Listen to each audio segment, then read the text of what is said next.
পশ্চিমবঙ্গের জনপ্রিয় অভিনেতা টোটা রায় চৌধুরী বাংলা সিনেমার পাশাপাশি হিন্দি ও তামিল ইন্ডাস্ট্রিতেও নিয়মিত কাজ করছেন। তবে হলিউডের একটি সিনেমায় অভিনয়ের প্রস্তাব পেয়েও স্ত্রীর আপত্তিতে তা ফিরিয়ে দিয়েছিলেন তিনি। কিন্তু কেন এমন সিদ্ধান্ত নিয়েছিলেন টোটা?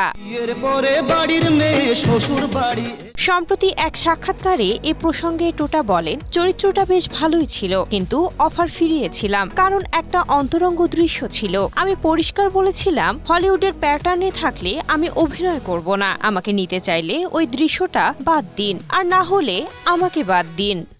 স্ট্রবেরি সুপার ডটেড ও ক্লাসিক ভ্যারিয়েন্ট সেন্সেশন জাগুক শিহরণ। আসলে সেদিন থেকে আমার বাড়িতেও এক নতুন অতিথি রয়েছে। শুধু হলিউড নয়, টলিউডের সিনেমাতেও ঘনিষ্ঠ দৃশ্যে অভিনয় করতে দেখা যায়নি তাকে। এর পেছনে রয়েছে তার স্ত্রী শর্মিলী রায় চৌধুরীর পছন্দ অপছন্দ।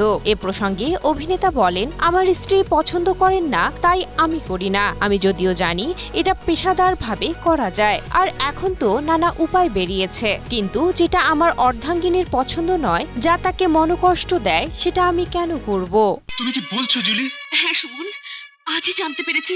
ব্যক্তিগত জীবন বারবার আড়ালে রাখতে পছন্দ করেন টোটা। তার ভাষ্য, ব্যক্তিগত জীবনকে ব্যক্তিগত রেখেছেন বলেই তিনি ও তার স্ত্রী এখনো সুখী। কাজের জায়গায় ব্যক্তিগত সম্পর্কের প্রভাব পড়ুক, সেটিও চান না টোটা।